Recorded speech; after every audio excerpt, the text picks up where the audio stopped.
Spoiler alert! Whoa! Is it screwed in? Or maybe not. And what is this? A half rebuilt galley? What? An almost finished sofa? Okay, that's enough with the spoiling. This is a really good episode, I think. It really reflects the reality of what we are doing and how we don't have a clue and we just find out things along the way. In less than 2 weeks, we are moving on board. And on moving day, we're going to be going live for all our patrons and coffee subscribers and for all our YouTube members as well. We recently launched memberships, and as I said before, YouTube will give us a little boost if we get a few members on board. So if you enjoy the free content we put out every week and you would like to help out in some way, this might be the best chance. So become a member and join us live on moving day in less than 2 weeks. As you can see, he's not ready yet to leave on board, but we'll make it work. Enjoy and let us know what you think about the progress. And before I forget, there is something I've been meaning to say, and is when I edit the videos, I also edit the audio because we do a lot of noisy work. I always try to lower the volume when the noise is really uncomfortable. And there is some setting on YouTube right now that will eliminate my audio editing, so you will get that really horrible noise. And if you want to watch the video as I edited it, avoiding the horrible noises, you'll have to go to settings and switch off the automatic volume adjustment from YouTube. I put a lot of effort on the editing, so if you don't want to get horrible noises, that's what you need to do. Anyway, see you later. Bye.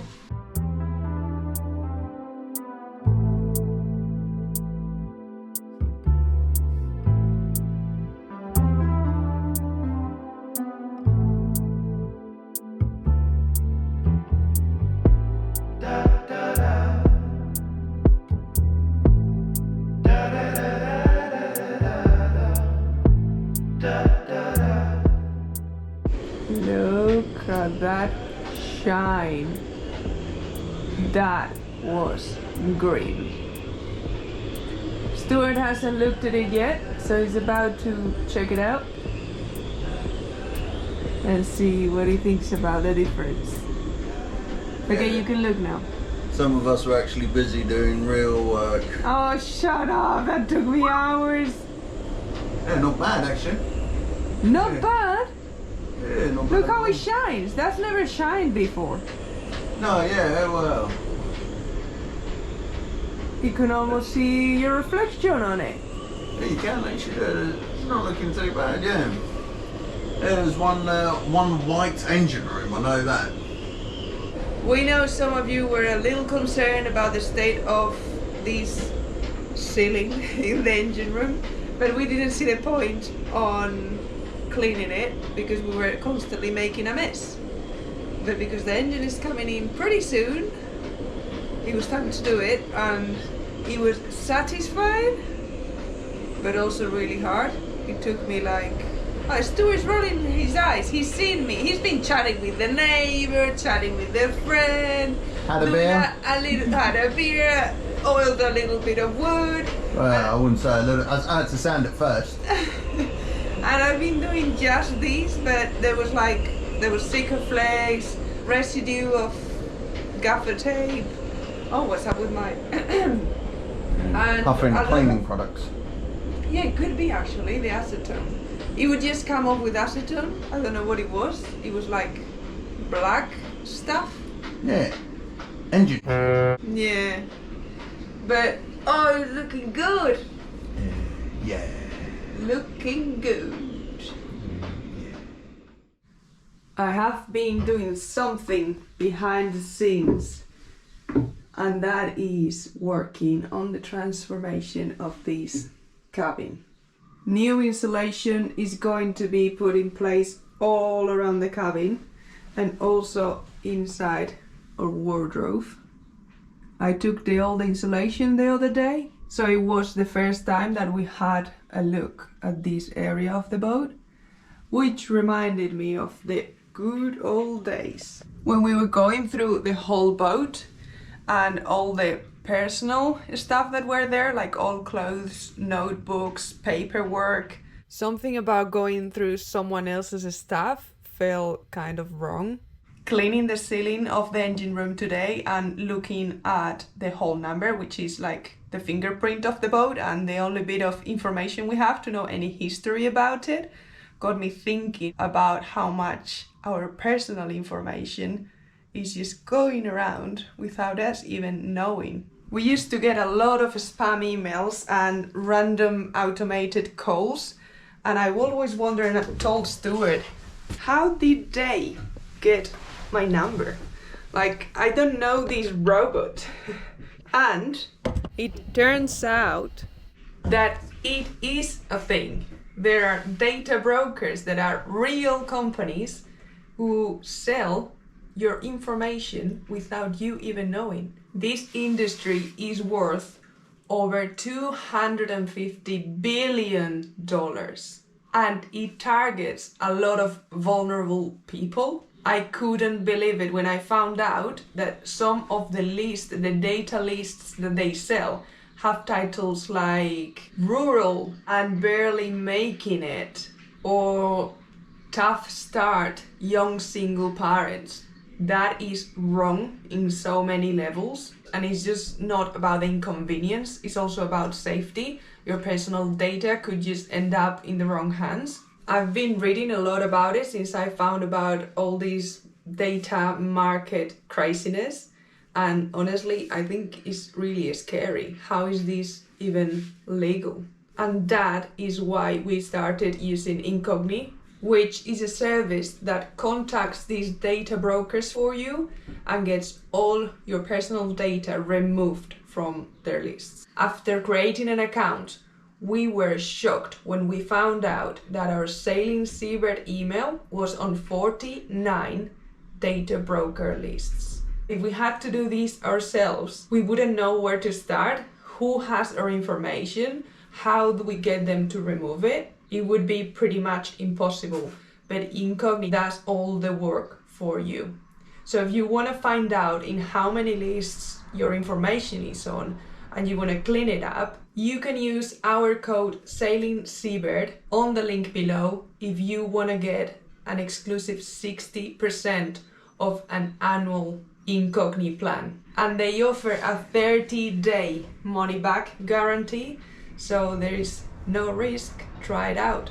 And if you do, please leave in the comments the amount of lists that your information was on, because I thought 49 was shocking, but after reading about all these, I'm sure the numbers could go even higher. So yeah, give it a try and let us know, because I think he's absolutely insane. Anyway, let's go back to a happy place and think about tomorrow and how excited we are about the engine finally going in. So wish us luck and see you all tomorrow, hopefully getting it done. We'll see. Today is a big day for us. The engine is getting installed, bolted on and ticked off the list, at least to the point that it's gonna stay there and we're not gonna move it anymore, hopefully. I'm just trying to organise this flexible coupling. So before it goes in, I've just got to figure out this coupling, and some of the bolts are slightly different sizes. So I just want to check all of that and make sure it's... that we're doing it right. Yeah, because I don't... some bolts might need cutting, but I'm hoping they don't. Okay, and then we need to put the shaft coupling on as well. Yeah. Once this is on the shaft, we'll need to align this with the gearbox without the flexible coupling. Once those two are aligned, we can put the flexible coupling on, and we check the alignment between this and the flexible coupling using the red bolt. We'll explain later. But Stuart is basically just checking now if any of those need cutting, which if you look, there's 2 of them that need cutting because they are too close to the gearbox. Okay. Right? Yep. Did I explain it right? I think so. Okay, so that one and that one need chopping to that size.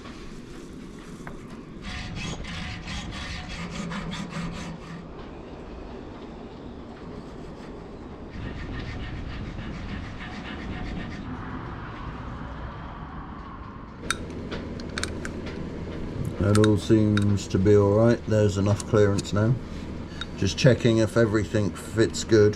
What we're trying to do today is basically try to roughly align it as best as we can so we know where the engine needs to sit, because we're gonna be screwing it on the bed. So the closer we get it, the better. Plus we also know that once we go in the water we need to go through the whole procedure again, and after running the engine we'll need to do it again. So this is just a rough alignment. The first of many. The first of many, yeah. When I was there receiving the engine, The baby.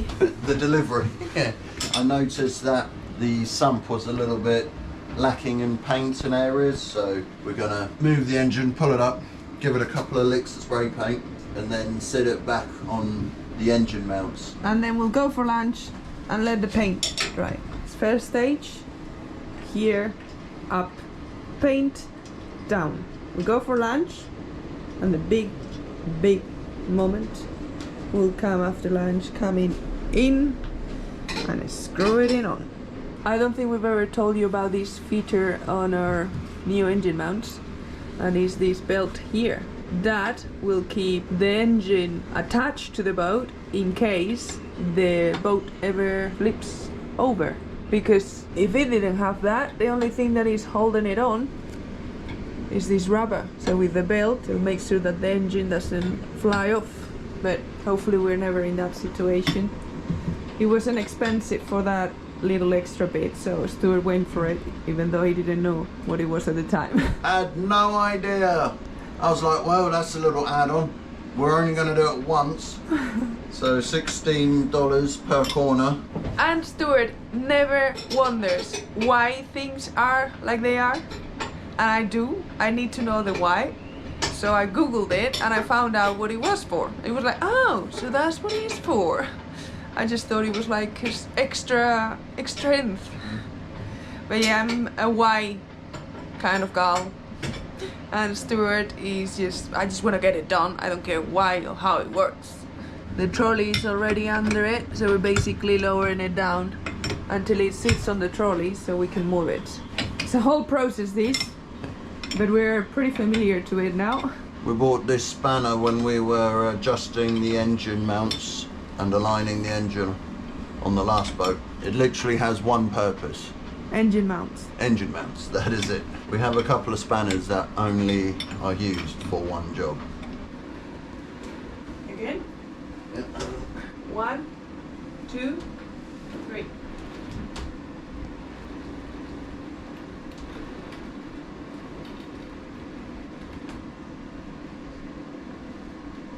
How close is that to the companionway?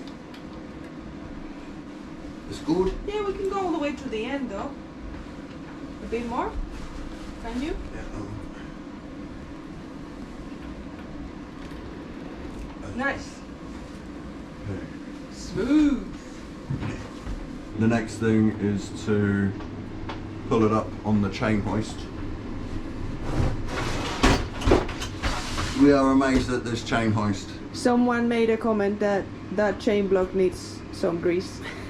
And I think he's right, but yeah, but it'll do for today, and then we'll spray it with oil and put it in a big jiffy bag for storage.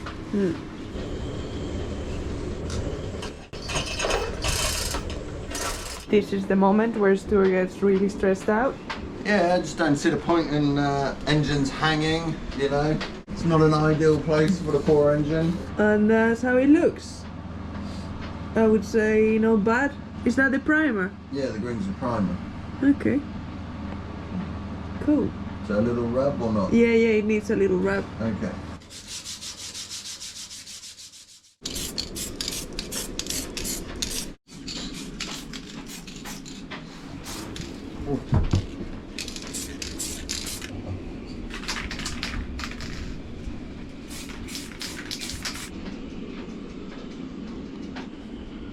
Happy with that?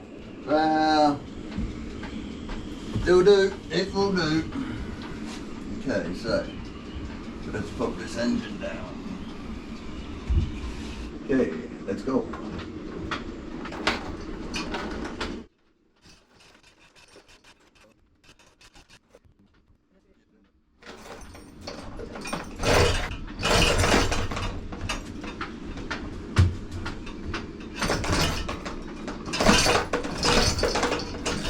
Phase 1 complete. We'll leave it dry for a bit and we'll go and have lunch. Yeah, what's the time? What's the time? 12:30. Perfect. Perfect time for lunch. This is the last time we'll have access to this tray. Once the engine is in, we'll just have to try to put our arm under Yeah, no. if we need anything from there, but hopefully not. We've just put a few nappies for now, but we are waiting for a delivery for some oil absorption mats in case there is any leaks. That hopefully won't happen. Right now there is a tiny leak. Only a coolant leak. Coolant, because we need to tighten up those pipes, and from the gearbox, but that's because he's got no gasket, because Stuart had a look at it and it is not ready yet. Needs some work.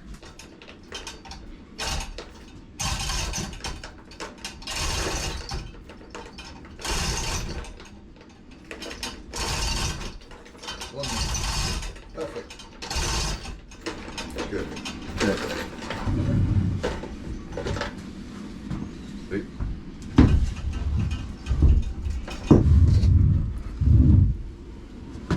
Ready?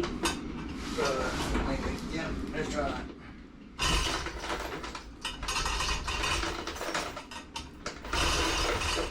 Alright.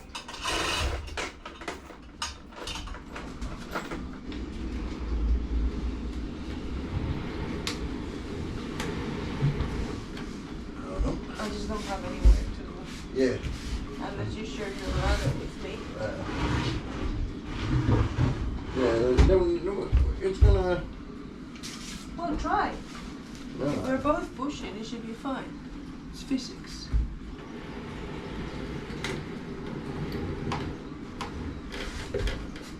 Again? Yep. Again?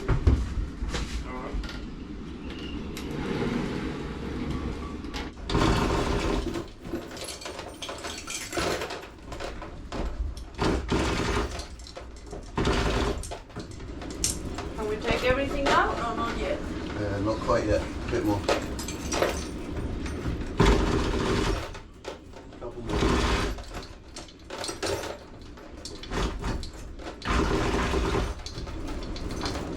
Alright, we get rid of everything and put it in place now? Yeah. Alright.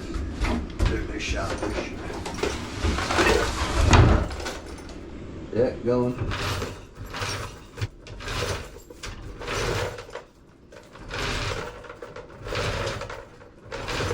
This side is now coming down. Yeah. Can you push it? Stop there.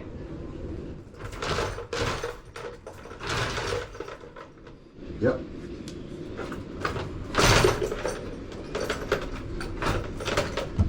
Can you check this one? Is that good? Yeah.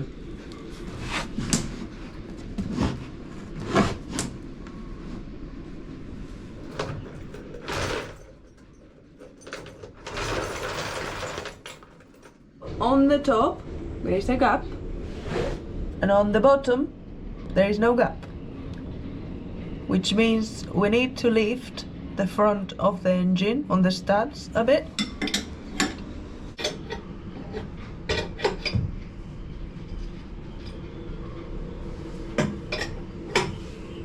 The gap on the top is getting smaller. It's taking quite a lot of raising it on the stud to get rid of the gap, which means we might have to put shims on those ones because we don't want the engine like right at the top of the stud.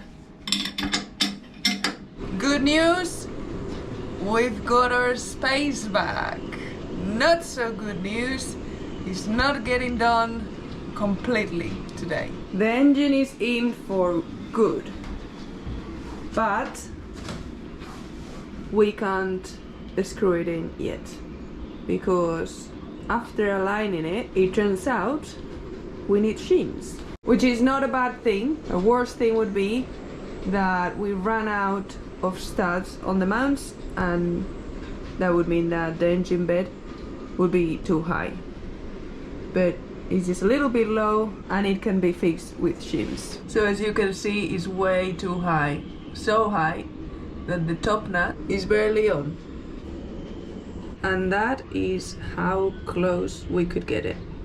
If I move slightly, you can see the gap.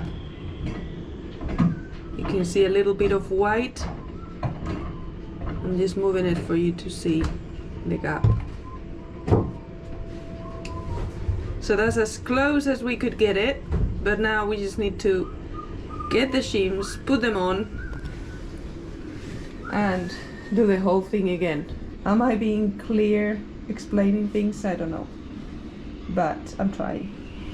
Pretty happy, but yeah, it's gonna take maybe another day or two. And that is how much clearance we've gained after modifying the engine bed, so that we are super happy with, like nothing ever happened. And now you are sitting on the engine, so this, the angle the camera is on, is the angle our engine is on. And I am very proud and happy with what we have done ourselves, just the two of us, having never done this before. I'm really, really impressed as well. Not gonna lie, I didn't have all the confidence, but we've spent long enough doing this and taking enough measurements to get it kind of right. Took way too long probably to do it, but the results paid off, so very happy, very, very happy. A clean, freshly painted engine room with a clean roof and an engine in it. Crazy! How you feeling, Stuart? I've already explained what we need to do. Yeah, cosmic. Come on, be a bit more expressive. You can't be any more expressive than cosmic. Yeah, I was saying how happy I am and proud of our work. Yeah, well, it's 6:15 and look at that. Stuart wants to go. I'm dying of thirst here. I'm basically dehydrating. Well, you want to celebrate with a cheeky beer? Yeah. Oh, it's so nice to have all the space back. Not that it's a lot, but... So, turns out, after taking some measurements, the front mounts need 20mm shims and the back mounts need 5mm shims. The ideal outcome would have been that we didn't need the shims, but because we built the engine bed without creating a jig of the engine or trying the engine as we were building it to see if it would work, it turns out that it's just not a perfect fit, so we need the shims. 20mm shim is quite chunky, but we are going with it. We think it's gonna work. We're just trying to find the best material to use. We could do it with wood, stainless, although 20mm stainless, I don't know how easy that would be, and we don't want to pack it with many shims, we want a whole piece. We're thinking about G10, but trying to source it is quite tricky. I mean, you can do it, but it takes quite a long time to deliver because I think it comes from China. The most places we found comes from China, and it takes like 2 weeks to get here. So we might have to put the final screwing of the engine on hold for now. But that's okay, it's nearly there. All we'll have to do is just lift it as it is and put the shims underneath. So happy with that for now. And here starts the next phase of the restoration. Stuart has already started deconstructing the galley because we need to get this done before we move in, which is in a few weeks' time. So he's decided he's gonna start on this side of the galley and just work his way around. There is a lot of wood that needs replacing here, as you can see. That's where the cooker goes. That is where we're gonna build a fridge freezer kind of thing, and there'll be the countertop going all the way under the stairs. Then we'll need to build the walls for the engine bed. But yeah, Stu is ready for some carpentry. I have just ordered the 4 little bits of G10 and it was £70 for 4 of them. Quite thick, and it's not easy to find thick G10 in Europe, so they're coming from China. So we'll wait for that. It says maximum 10 days. We'll see how quick it gets here. We've also received the oil mats for the tray under the engine, and they are quite thin. I thought we were gonna be thicker, but we'll just put a few of them. That's nice.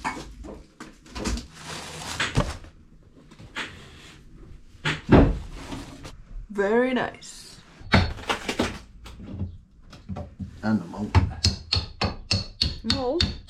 But I guess there's all this white stuff is. Lovely. There is a screws hidden behind the, how you call these? The Veneer or... veneer.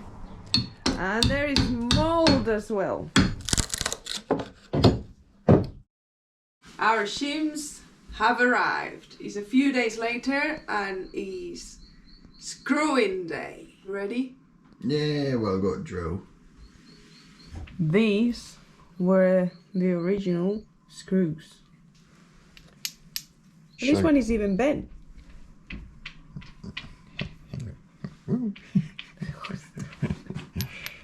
I'll take out the new ones, let's compare. Old screws, new screws. As you can see, there are 2 different sizes, and that's because the front of the engine needs bigger shims than the back. Oh wait, I can use my new measuring tool. Can you hold the camera? I bought myself a €7 ruler. I've seen a lot of Germans using this, and Germans are pretty precise, so I thought I'll get myself one. And also it's got angles over there, which I think is pretty cool. Stuart is always telling me I need my own measuring tape, so now look at that. Hopefully. No, don't poke me with it. Anyway. So, before, as you can see on my beautiful measuring tape, the screws were going into the bed 5 centimeters. Now, we have, for the front, if we take off the shim, which is 25, plus the actual mount and the washer, which is about nearly 1. So, okay, let's take off 3.5. We have 6. On the front, the screw will go on the bed 6 centimeters. And before it used to be 5. So, not bad, right?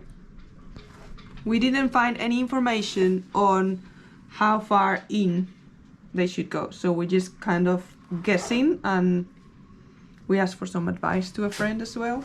What about this one? This one has a shim of 1.5 centimeters.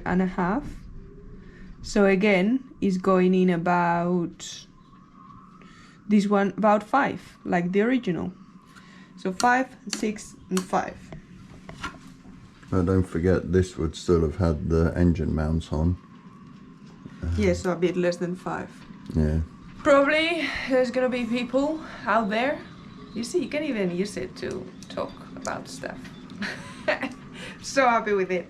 There probably gonna be people out there saying they're too long or too short or not the right screw, but we're going with this. These are the shims.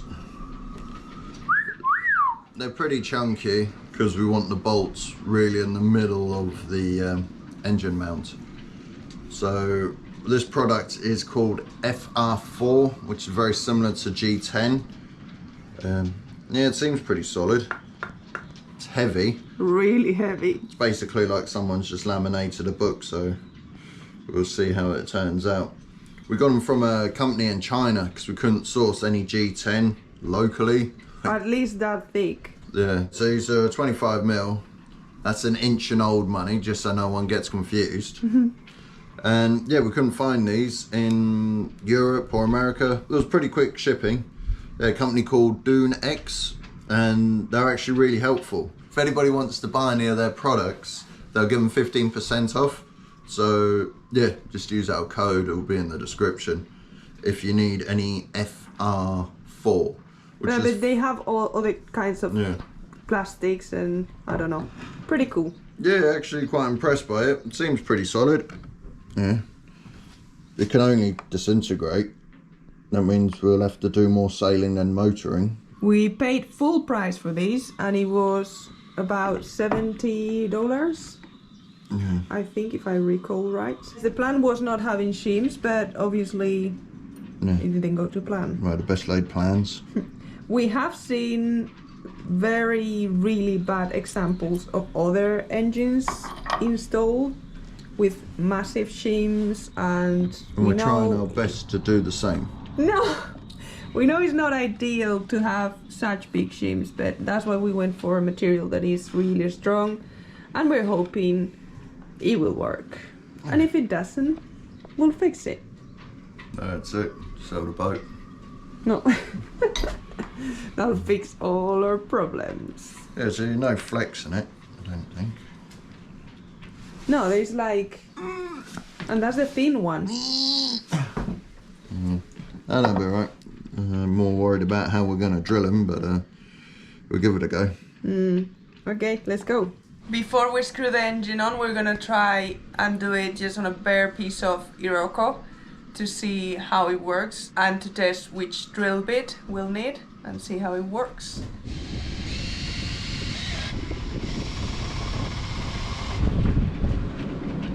During the first try, we realized that the wood was cracking, so we thought, let's make a bigger hole and see if it works. But the wood cracked again. So then we realized that it was the non-threaded part of the screw what was causing the problem. We measured it and we used a drill bit with a little bit of tape to just drill the last bit of the hole, and it worked.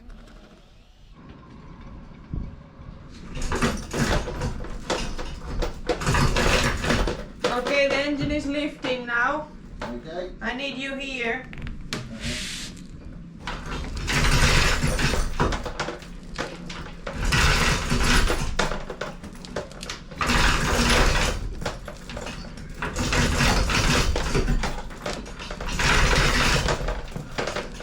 That's it. No?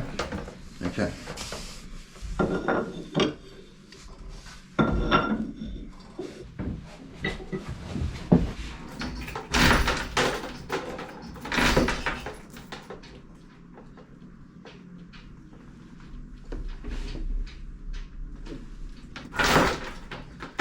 Okay, that one's on.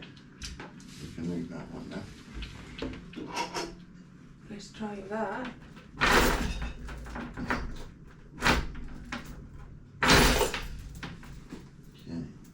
We got it back to be aligned. Ish. And just marked where the holes are. We need to drill the shims and then redo the whole thing again to drill the bed. We're going for it. We have the shims now with the holes and we're gonna drill the bed.